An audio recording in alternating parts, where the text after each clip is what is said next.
Officials in Minnesota are suing the Trump administration over ICE activity in the state. They argue the federal immigration operations have violated federal law, claiming ICE agents, quote, reckless tactics endanger the public safety, and that their policing tactics provoke the protests the federal government seeks to suppress. The Department of Homeland Security says the lawsuit brought by Minnesota Attorney General Keith Ellison is, quote, prioritizing politics over public safety, adding, quote, we have the Constitution on our side on this, and we look forward to proving that in court.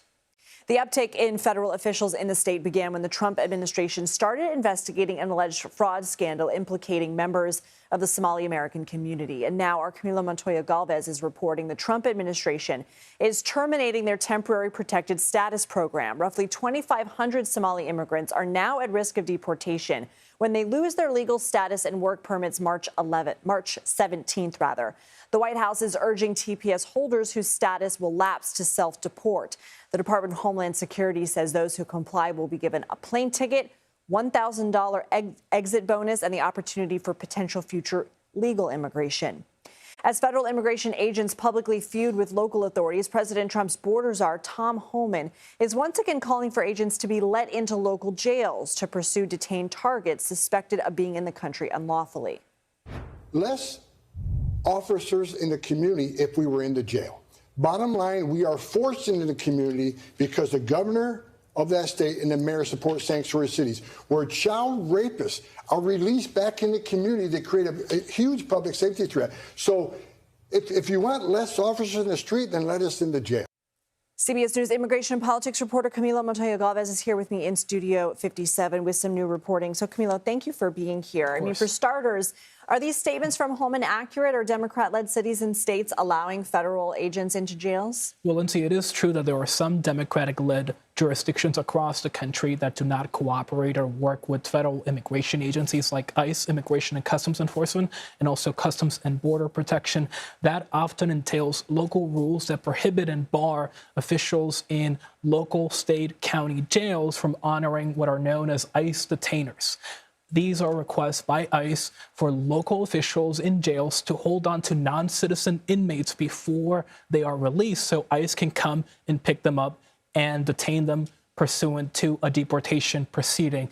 We're talking about people who have been arrested, charged, or convicted with local crimes and are set to be released because the judge has ordered them to be released or they have served their sentence for that alleged crime. That is the case in cities like New York City, states like California, and also counties like Hennepin County, which is home to Minneapolis, of course, now home to that massive deployment of federal immigration agents. And ICE has long argued on their Democratic and Republican administrations that non-cooperation, forces the agencies to go into communities, to go into the streets of many cities to find and arrest the individuals who they could have picked up and arrested in local jails. And that because of that lack of cooperation and the fact that many sanctuary cities continue to adopt these policies, the agency has to go into communities to arrest individuals who are here illegally, but also have serious criminal records. What is the justification for not allowing these agents into these jails, and would access make a big difference?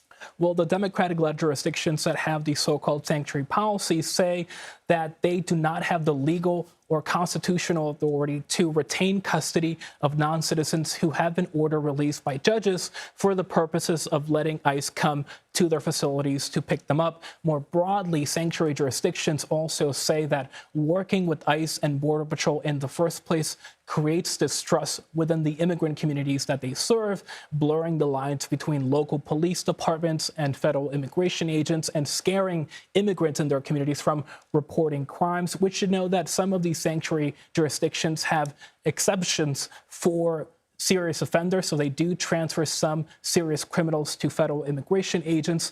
And lastly, I should point out that critics of the administration would also say that this is not the only reason why ICE and Border Patrol is increasingly going into communities to arrest people in Home Depot parking lots or on the street, because many of the people they are arresting are people who are undocumented here illegally, but don't have any criminal history and never were in a local jail to begin with. Camilo Montoya-Galvez, thank you.